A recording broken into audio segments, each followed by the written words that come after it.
Hi everyone, welcome back to Telangana వంటిల్లో Telangana special సర్వపిండి సోరకాయతో. లేతగా ఉంది సోరకాయ. నేను ఒక సోరకాయలో 50% తీసుకున్నాను. తీసుకొని చిన్న చిన్నగా ముక్కలుగా కట్ చేసుకున్నాను. అందులో గింజలన్నీ లేతగా ఉన్నాయి, అలానే తురుముకున్నాను.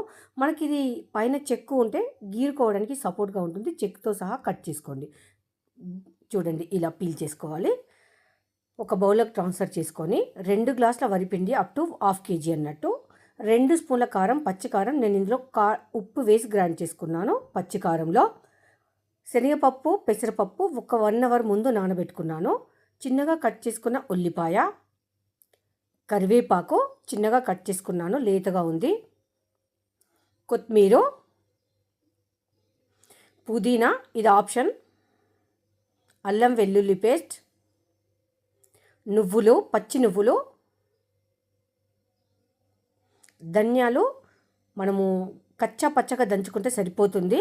లేదు అంటే గ్రైండర్లో వేసేసి ఒక్క పల్ ఇలా ఇస్తే సరిపోతుంది. చూడండి, ఇలా కచ్చా పచ్చగా ఉండాలి.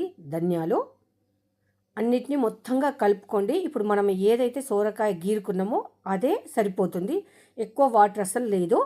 ఇప్పుడు ఒక సర్వపిండి బౌల్ తీసుకొని ఆయిల్ వేసుకొని దాన్ని మొత్తం స్ప్రెడ్ చేసుకొని ఒక బౌల్ లాగా తీసుకొని మనం ఫింగర్స్ తోటి బ్యాక్ సైడ్ నుంచి ఇలా ఉత్తాలి. పైన కొన్ని నువ్వులు చల్లుకొని మొత్తంగా అప్లై చేసుకొని హోల్స్ పెట్టుకొని మనము దూరగా వేయించుకుంటే వేడి వేడి సర్వపిండి పెరుగు లేదా టమాటా చట్నీతో అద్రిపోయే టేస్ట్ అయితే ఉంటుంది. ప్రతి ఒక్కరికి నచ్చే విధంగా ఉంటుంది. ఇలానే మనము కొంచెం ప్రెస్ చేసుకొని కారం పొడితో కూడా వేసుకోవచ్చు. కొంచెం కారంగా తినాలి అనుకునే వాళ్ళకు ఇది బాగుంటుందండి, ఎవరి ఇష్టం వాళ్ళు. నేనైతే 2 విధాలుగా చేశాను. మీకు ఇందులో ఏది నచ్చితే అది చూస్ చేసుకోవచ్చు. ఖచ్చితంగా ట్రై చేయాల్సిన ఐటెం అండి, అంత బాగుంటుంది. అది హోల్లో వేసుకోవాలి. నాకు కొంచెం పక్కన పడింది, అంటే వన్ హ్యాండ్ తోటి కెమెరా, 1 హ్యాండ్ తోటి నేను చేసిన కనుక అలా పడింది. ఇలా నాన్ స్టిక్ ప్యాన్లో చేస్తారు చాలామంది. అస్సలు టేస్ట్ అయితే ఉండదండి నాన్ స్టిక్ ప్యాన్లో. మన సర్వపిండి గిన్నెలో వచ్చినంత టేస్ట్ నాన్ స్టిక్ ప్యాన్లో రాదండి.